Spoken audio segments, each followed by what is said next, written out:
우리는 중요시 여기는 것들과 중요한 사람들을 위해서 시간과 물질을 투자합니다. 사랑하는 사람을 위해서는요, 때는 고난조차도 기쁘게 여기는 것이 우리의 삶의 가치관입니다. 우리가 강해 설교를 하고 있는 이 에베소서는 바울의 옥중서신이라고 하죠. 바울이 감옥에 있을 때 쓴 편지 중에 하나입니다. 로마의 죄수로 있었던 사도 바울이 왜 갇힌 자가 되었나? 무슨 이유 때문에 죄수가 되었는가? 에베소 교회를 편지하면서 본인이 죄수가 된 이유는 무슨 불법 행위를 하다가 한 것이 아니라, 다른 이유 때문이 아니라 그리스도를 위하여, 더욱 정확히 얘기하자면 그리스도의 비밀을 본인이 깨닫고 그 그리스도의 복음의 비밀을 이방 사람들에게까지 증거하기 위하여 갇힌 바 되었다, 이렇게 말씀하고 있습니다. 사랑하는 성도 여러분, 얼마나 중요했으면 감옥에 갇히는 죄수의 몸이 되는데도 아랑곳하지 아니하고 담대하게 생각을 했을까? 우리는 오늘 그렇다면 그리스도의 비밀이 무엇인지를 우리도 정확하게 더욱 깨달아야 합니다. 그것을 어떻게 알 수 있는지, 그리고 그리스도의 비밀을 깨달은 사람들은 삶에 어떠한 변화의 모습이 있는지, 오늘 에베소서 강의하면서 그 9번째 시간 그리스도의 비밀이라는 제목으로 말씀을 증거하기를 원합니다. 오늘 본문은 에베소서 3장 1절부터 13절까지의 말씀이 됩니다. 신약성경 312면에 있는 에베소서 3장 1절부터 13절까지의 말씀을 제가 봉독하겠습니다.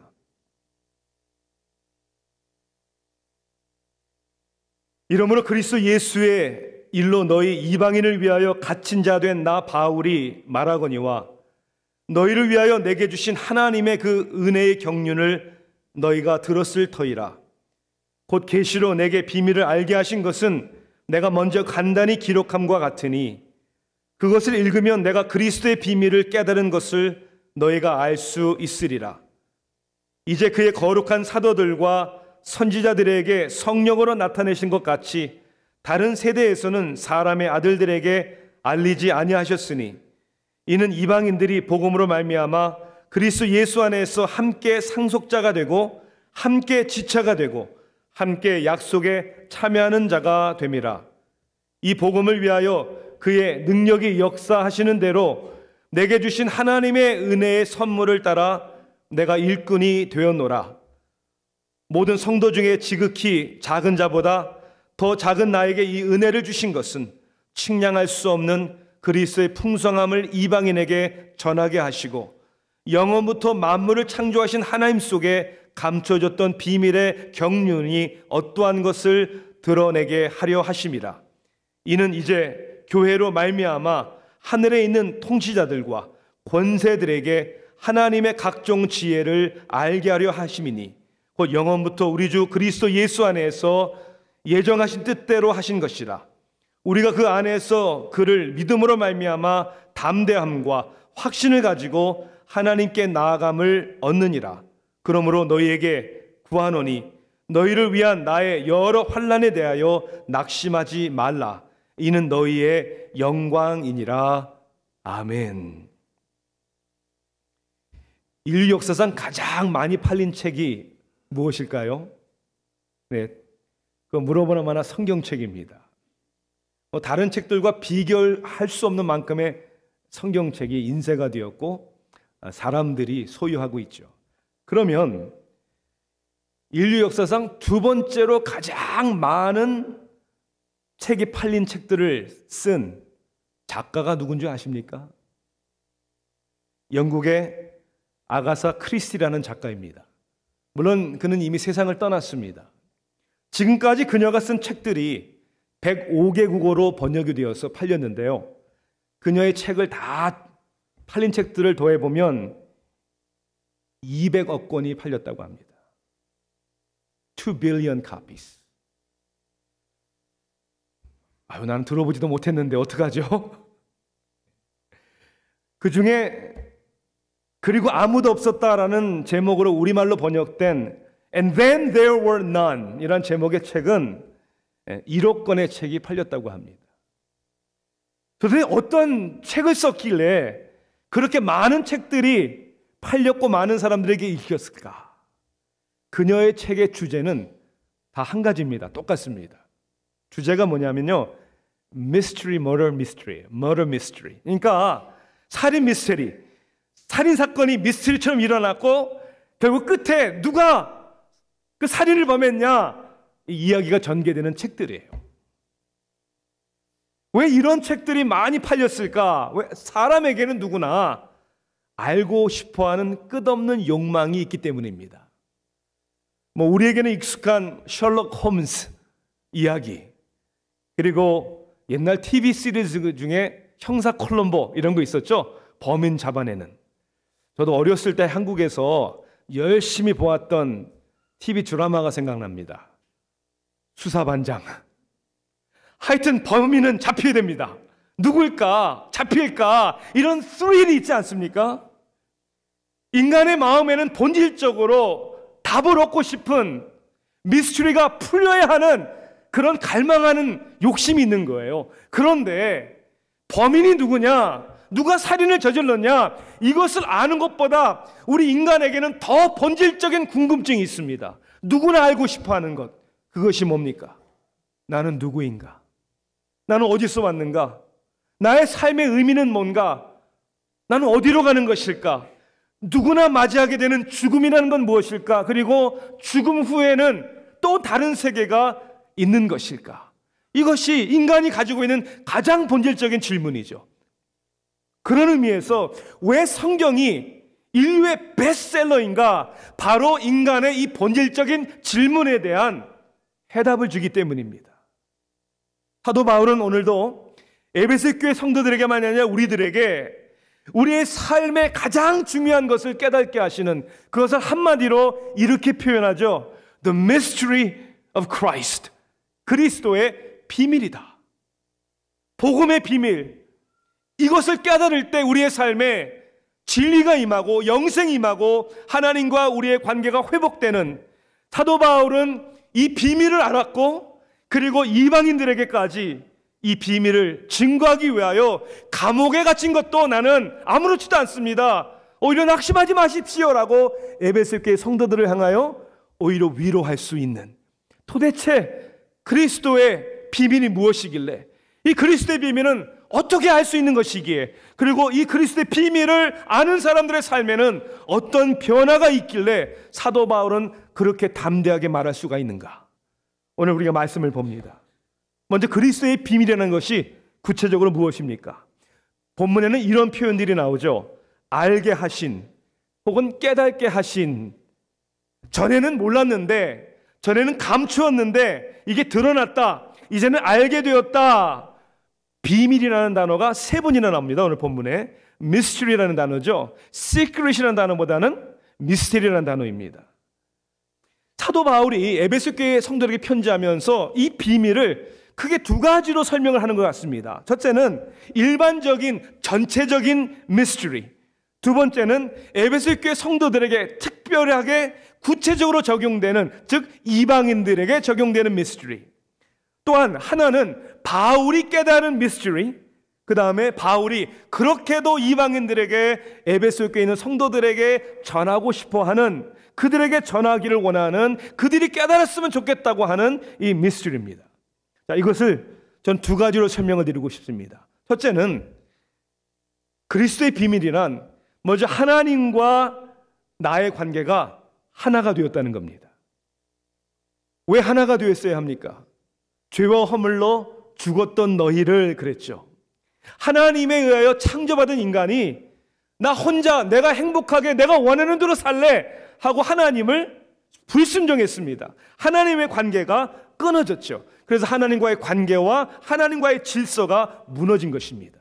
근데 그리스도로 말미암아 우리를 대신하여 십자가의 대성물로 죽으시고 부활하심으로 말미암아 그를 통하여 하나님과 우리가 연합하게 된 것이죠. 하나가 된 것이죠. 다른 방법으로 할 수 없는데, 다른 인간의 지혜 속에는 이 방법을 찾을 수 없는데 그리스도 안에서 하나님과 내가 하나 되었다.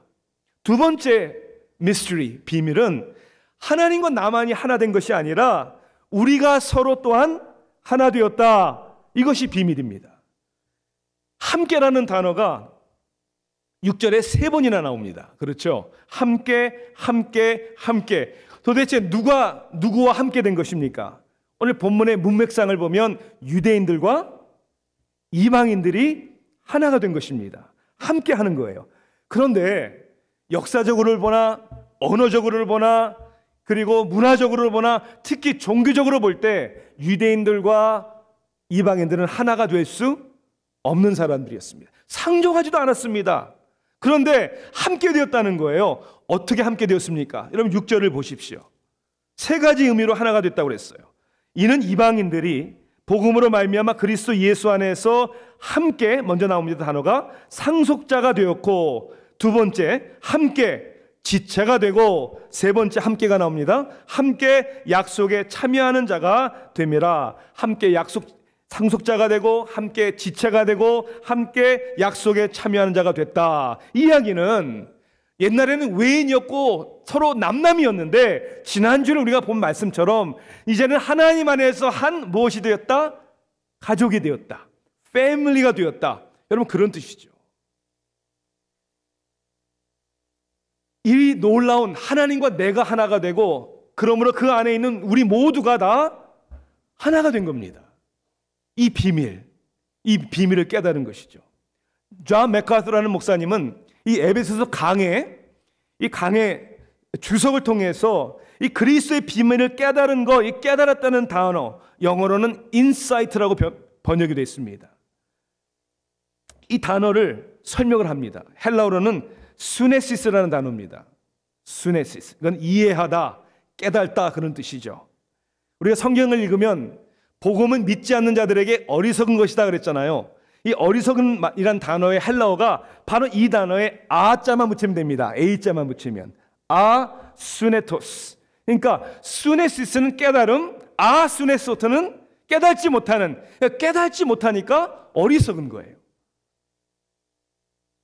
존 맥카서 목사님은 이런 얘기를 합니다. 우리가 신앙생활에 있어서 실제적인 행함, 적응에 앞서서 반드시 영적인 깨달음이 먼저 있어야 한다. 왜냐하면 온전한 깨달음이 없이는 온전하게 적용할 수 없기 때문이다. 다시 한번 들으십시오. 우리의 삶 속에 삶의 행위, 실질적인 적용에 앞서서 무엇이 먼저 필요하다고요?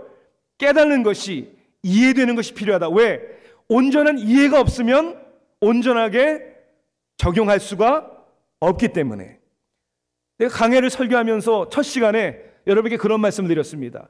1장부터 6장까지 되어 있는 에베소서는 크게 두 파트로 나눌 수 있다. 첫째는 1장과 3장까지를 교리, 신학, 하나님이 우리를 위해서 하신 것, 그 다음에 두 번째 4장부터 6장까지는 그 다음에 신앙생활, 이제 우리가 하나님을 위해서 해야 되는 일. 그러니 반드시 4장에서 6장까지 우리들의 행위는 1장부터 3장까지의 교리, 신학, 하나님이 우리에게 행하신 일에 근거를 두어야 한다는 것이죠. 가장 위험한 게 뭡니까? 가장 위험한 것은 제대로 알지 못하고 하는 것입니다. 아무리 열심히 써도, 아무리 그 동기가 순수해도 제대로 알지 못하면 잘못될 수밖에 없는 것이죠. 성경은 백성이 지식이 없어서 망한다, 그렇게 말씀하고 있습니다. 그러니까 지식이 없으면, 진리가 없으면 여러분 무엇을 강조하게 되죠? 우리의 감정을 강조하게 됩니다. 그리고 우리의 행위를 자꾸만 강조하게 됩니다. 저도 공부를 했지만 우리 강명구 전사님이 지금 MDiv를 공부하는 Reformed Theological Seminary, 학교에 모토가 있습니다. 모든 학교에 모토가 있듯이 이 학교의 모토는 이거예요. Mind for truth and heart for God. 우리의 마음이 하나님을 향해야 되는데 그 전에 우리의 마인드가 뭐를 향해야 된다고요? 진리. 왜냐하면 하나님의 진리를 모르면 하나님을 사랑할 수 없습니다. 내가 사랑한다고 해도 그 사랑이 빈 껍데기일 수가 있다는 거죠. 그렇기 때문에 우리의 삶 속에 있어서 가장 중요한 것은 어떤 확신을 갖느냐, 어떠한 행위를 갖느냐, 이것도 중요하지만 먼저 하나님을 진리를 알아야 하는 것이죠. 저명한 신학자 J.I. 패커는 그래서 오늘날의 교회가 큰 위기에 처해 있다. 왜냐? 하나님을, 특히 하나님의 말씀을 심각하게 받아들이지 않기 때문이다. 그런데 오늘날 우리들을 향하여 세 가지의 질문을 던집니다. Do you know what you believe? 무엇을 믿는지 당신은 아십니까? Can you explain it? 우리 믿는 바에 대해서 설명할 수 있습니까? And can you defend it when it's challenged? 누가 그 믿음에 대하여 유혹하고 도전할 때 그것을 변호할 수 있고 변증할 수 있습니까?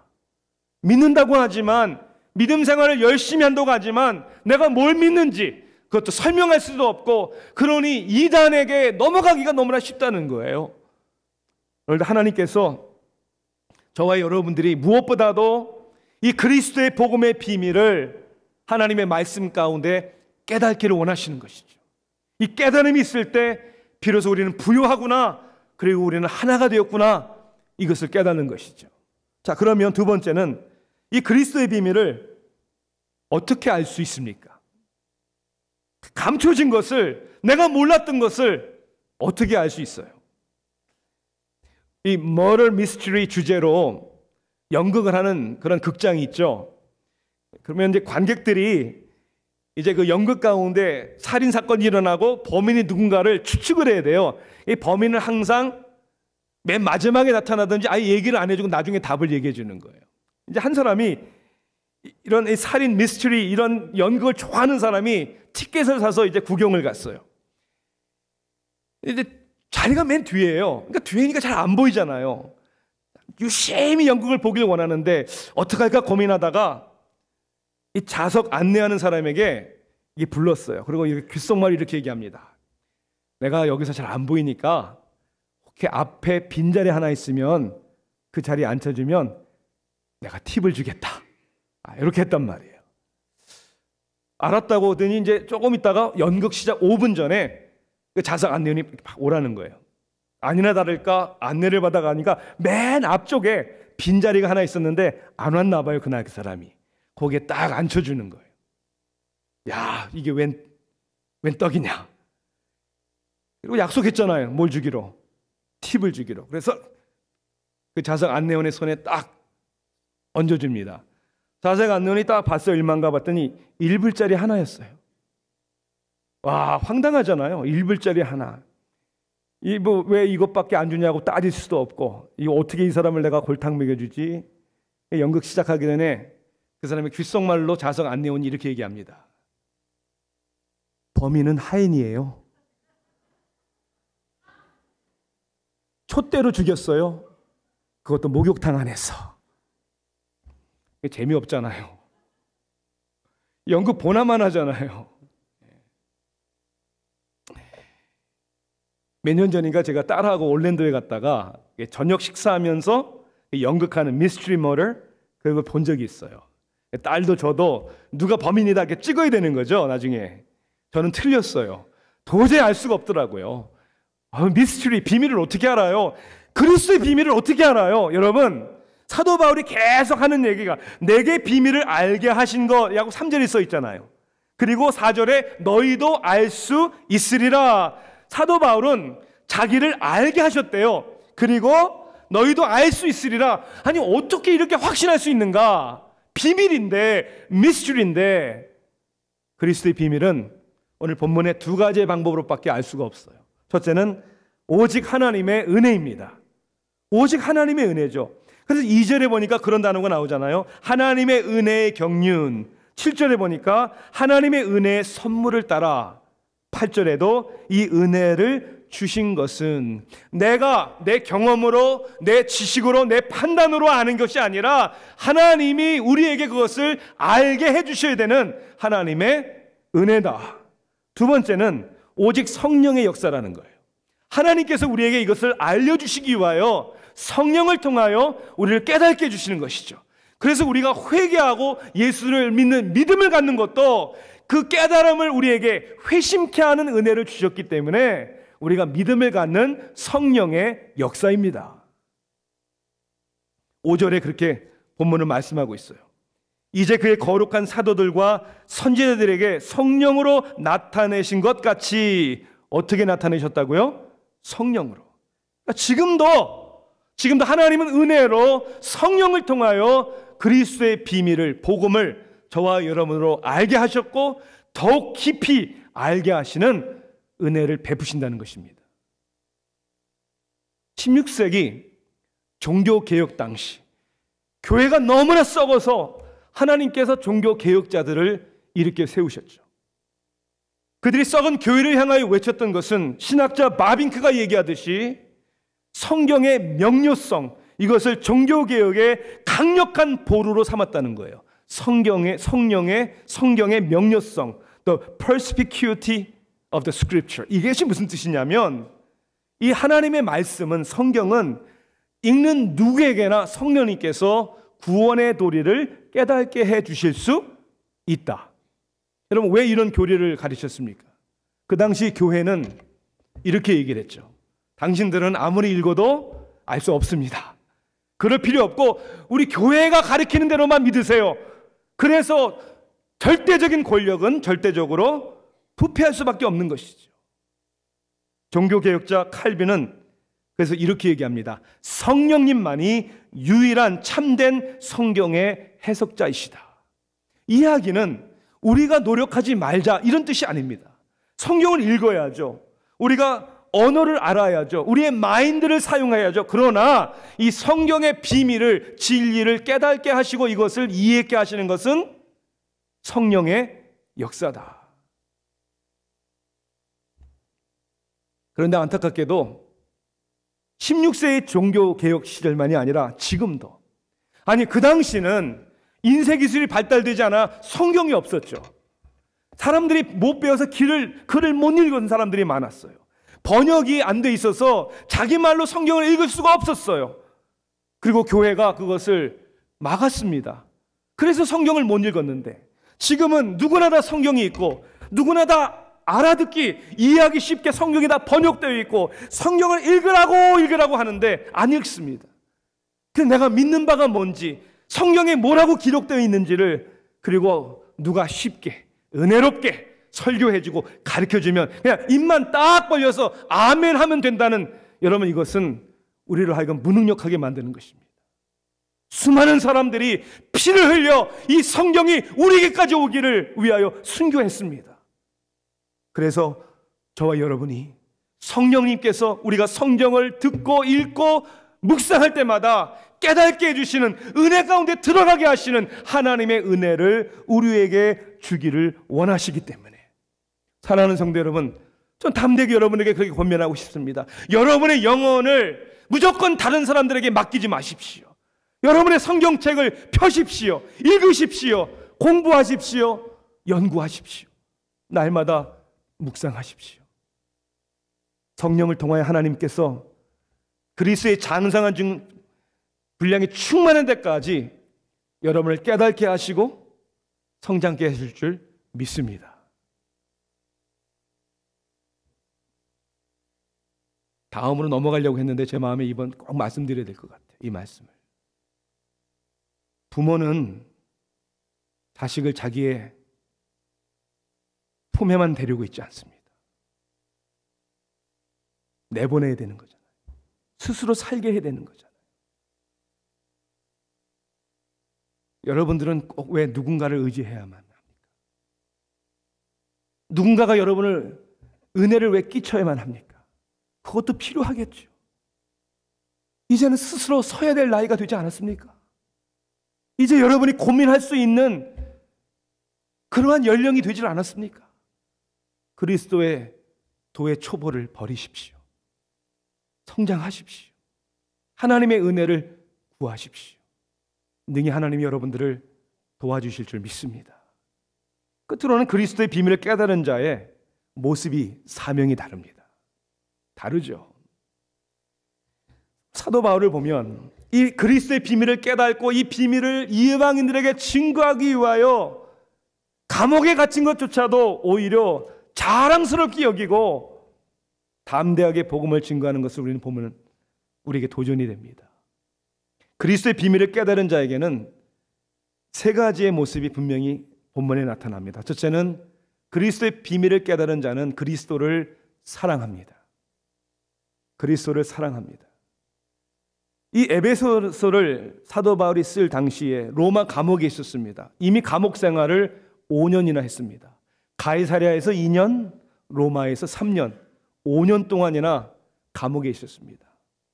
왜 감옥에 있었습니까? 상황적으로는 유대인들이 모함을 했습니다. 그런데 사도 바울은 유대인들에 의하여 죄인된 나 이렇게 얘기하지 않습니다.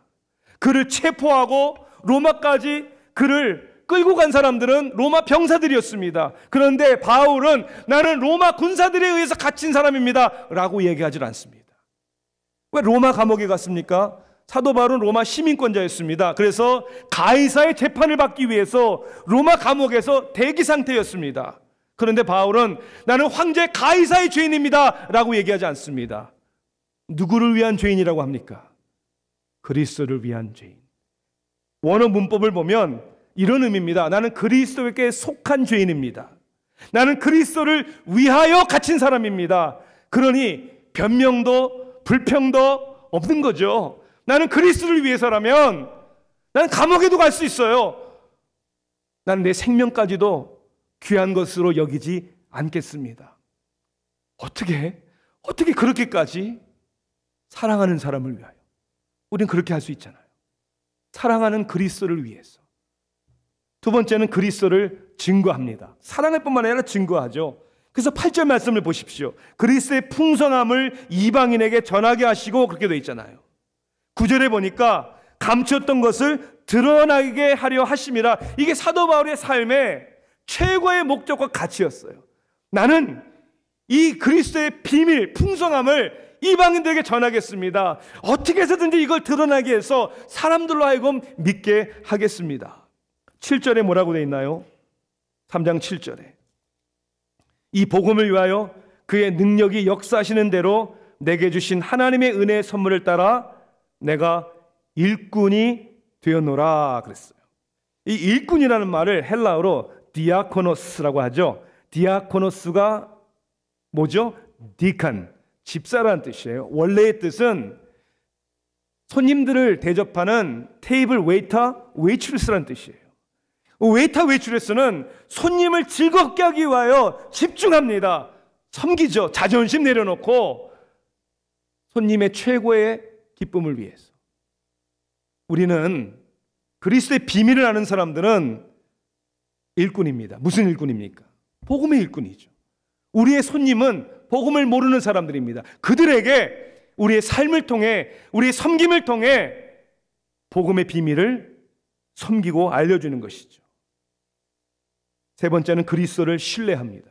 사랑할 뿐만 아니라 증거할 뿐만 아니라 이 그리스도의 비밀을 아는 사람은 그리스도만을 신뢰합니다. 그래서 8절에 보니까 은혜를 주셨다. 이것은 우리의 동기를 얘기하는 것이죠. 7절에 선물을 주심. 이것은 우리에 대한 직분, 부르심에 대한 이야기입니다.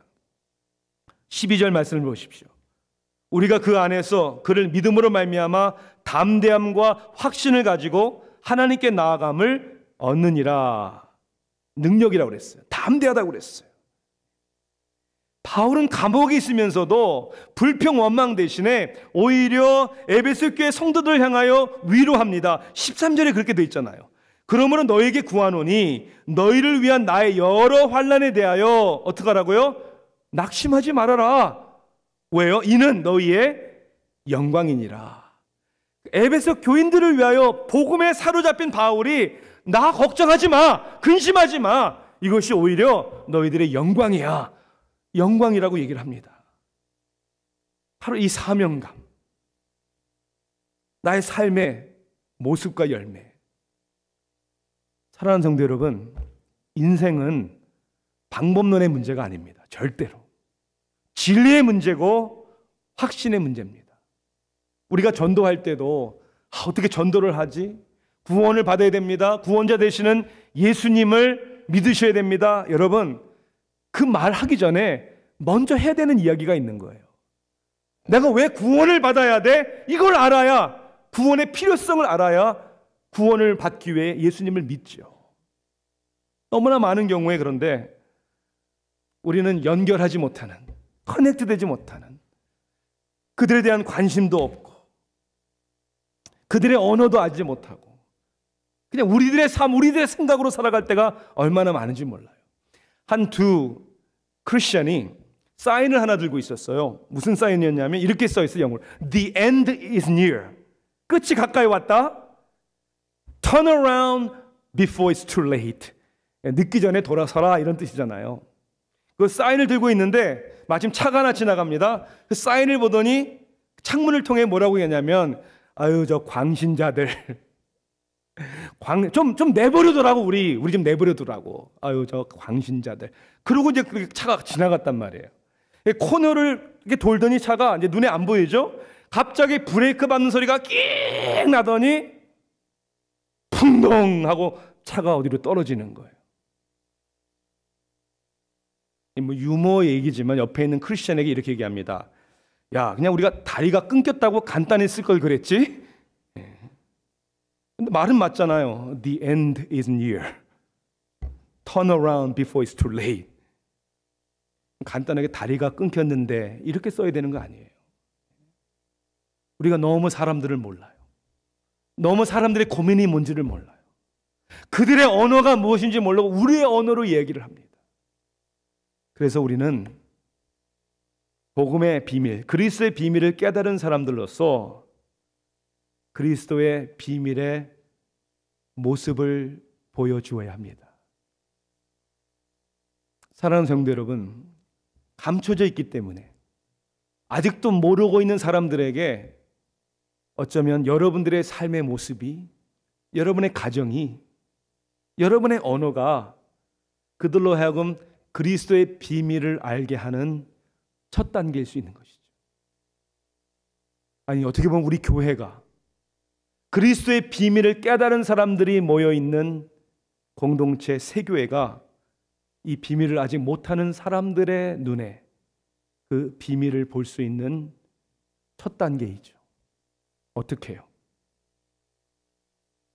우리가 어떻게 하나가 되고, 우리가 어떻게 사랑하고, 우리가 어떻게 섬기는지, 우리가 하나가 될 때 비로소 세상이 우리가 그리스도의 제자임을 알게 되리라, 이렇게 말씀합니다. 그리스도의 비밀을 아십니까? 믿습니까? 그러면 우리의 삶 속에 그리스도를 사랑합니다. 우리의 삶 속에 그리스도를 증거합니다. 나는 연약하지만 그리스도의 능력을 의지하여 할 수 있거든이 무슨 말이냐? 내게 능력 주시는 자 안에서 모든 것을 할 수 있다는, 우리의 가정도, 우리의 사회도, 우리의 세상도 변화시키는 하나님의 거룩한 도구가 될 줄로 믿습니다. 기도하시겠습니다.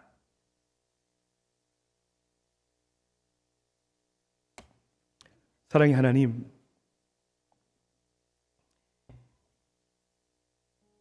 하나님께서 먼저 저희들에게 하나님을 나타내 주셨고 하나님을 믿는 믿음을 주셨습니다.